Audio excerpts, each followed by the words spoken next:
चेनेलनिसिमबो आं गोजोननाय हामलायबाय। दिनैनि बे गुरुदेव कालिचरण ब्रह्म एकाडेमि काजिगांव पर्बतजरानि काजिगांव गुरुधामाव थानाय गुरुदेव कालिचरण ब्रह्म एकाडेमिनि गोदान कमप्लेक्स गुरुदेवनि बे एकाडेमियाव दिनै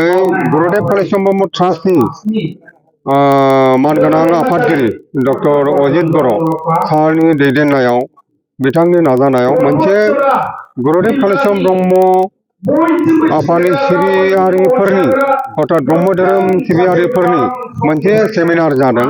बे सेमिनारखौ गुरुदेव कालिचरण ब्रह्म ट्रास्टनि मानगोनां आफादगिरि डक्टर अजित बर' बिथाङा दैदेनफैदों। बेवहाय फुंखा सुबुं महरै दुलाराय ब्रह्म धोरोम आफादनि लोगो आफादगिरि पतेन्द्र बसुमतारी बिथाङा फैदों।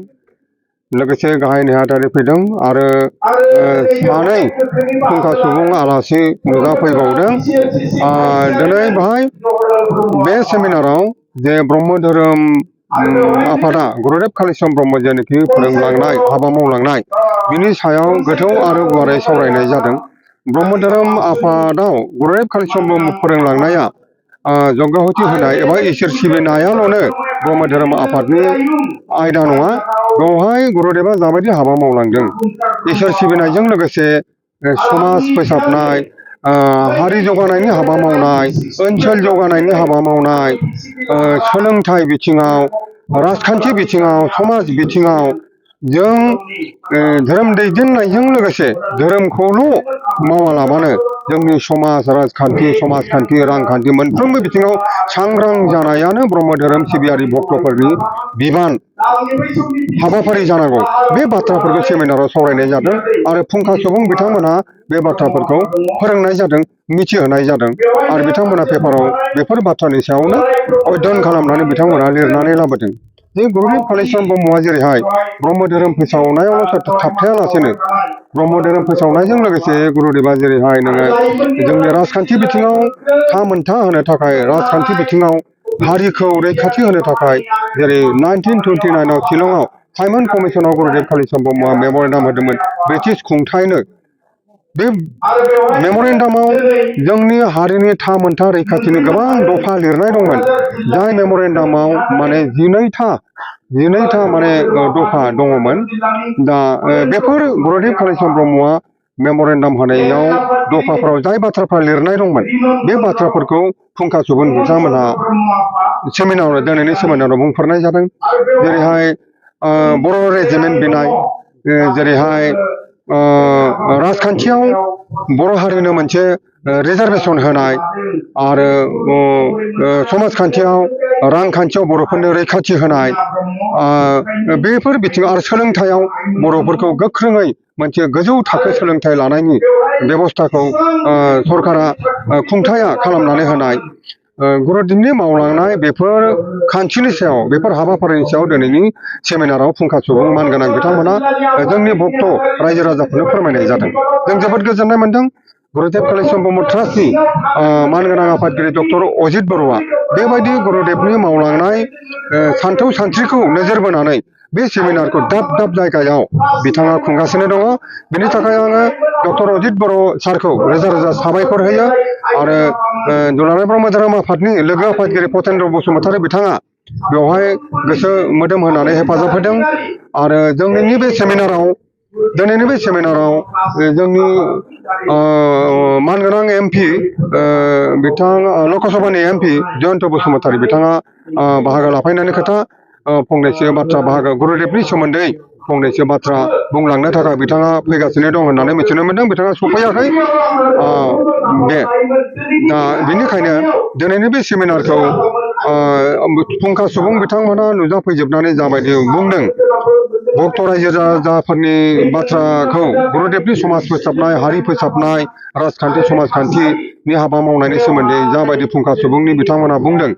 बेखौ खोनानानै रायजो राजाफ्रा जोबोद गोजोननाय मोन्दों आरो जोङो बे एकाडेमि सामलाय आफाद एकाडेमिनि गासैबो आरो बे काजिगांव ओनसोलनि पर्बतजरा ओनसोलनि रायजोफ्रा गोजोननाय मोन्दों। ट्राइबेल बेलेन्स ब्लकनि जितु आसाम गभर्नमेन्टआ ट्राइबेलफोरनि मोनसे नटिफिकेसन फोसावदोंमोन बिनि थासारिया मा? ट्राइबेल बेलेन्स ब्लकनि बाथ्राया बावैसो आगोल माने 18 जुलाइआव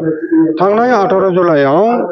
आसाम सरकारा 18 जुलाइ माने 18 जुलाइआव बिथांमोना आसाम सरकारा मोनसे नटिफिकेशन जारि खालामदों जाय नटिफिकेशनाव लिरनाय दंमोन जे Tirap tribal belt and block Tinsukia जिल्लानि मार्घेरिटा साब डिभिजननि सिङाव थानाय तिराप मोनसे ट्राइबेल बेल्ट गिदिर गुवार ओनसोल मोनसे हाजोआरि मोनसे ओनसोल बे तिरापआव ट्राइबेल बेल्ट आरो बेवहाय जोंनि एसेल' ट्राइबेल एसेल' सुबुं सानखो गोनां जेरै सिंफो खाम्फे निफ्राय आरम्भ खालामनानै 8थासो एसे ट्राइबेल बिथांमोना दङ नाथाय बे ओनसोलाव बे तिराप ओनसोलाव 8था नन प्रोटेक्टेड क्लासनि जायफोरनाखि हुरुक्षित श्रेणीनि नङा बिथांमोन 8था जेरै आहम मतान मरक आहम कच राजबंशी मरान मटक चुटिया सा जनगोष्ठी नेपालीखौ गरखा हिसाबै बाहाय बे 8था जे सुरक्षित नङै प्रोटेक्टेड क्लास नङै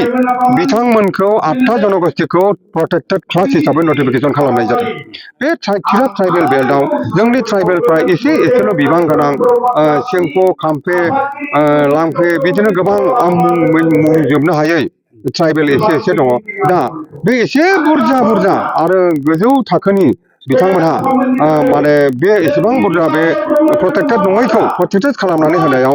तिराप ओनसोलाव थानाय जोंनि इन्डियानि अरिजिनाल ट्राइबेलफोर एसेल' बिबां बिथांमोना जोबस्रांगोन आरो ट्राइबेल हारिखौनो फोजोबस्रांनायनि बियो मोनसे सरकारनि थांखि आसाम सरकारनि डक्टर हिमन्त बिश्व शर्मा बिथांनि बे सरकार बिथांनि थांखिया ट्राइबेल हारिनि फारसे मोजां नङा होननानै जों साननो बाध्य जादों बेनिखायनो थांनाय साननै आगोल जों बे नटिफिकेशननि एगेन्स्टै तीव्र प्रतिबाद खालामनाय जादों आरो बे नटिफिकेशनखौ जों सावनानै दुलाराय आसामाव जों दिन्थिनाय जादों बेनि उनावहाय 19 तारिखआव नङा साननै आगोल डक्टर हिमन्त बिश्व शर्माया जोंनि ट्राइबेल संघखौ गुवाहाटीआव लिंहरनानै बिथाङा सावरायदों आरो सावरायनायनि गेजेराव डक्टर हिमन्त बिश्व शर्माया बे नटिफिकेशनखौ माने मडिफाइ खालामनाय जागोन होननानै बिथाङा खोथा होदों आरो दिनैनि दिनाव डक्टर हिमन्त बिश्व शर्माया तिराप ओनसोलाव मार्घेरिटा साब डिभिजननि सिङाव थानाय तिराप ओनसोलाव बिथाङा भिजिट खालामहैदों आरो तिराप ओनसोलाव थानाय जोंनि जेसेबां ट्राइबेल माहारिनि दल संगठन रायजो राजाफोर दं लोगोसे जोंनि ट्राइबेल संघनि दैदेनगिरिफोर मिरुनि बिथांमोनजों रायज्लायनानै बे नटिफिकेशनखौ रिभिउ खालाम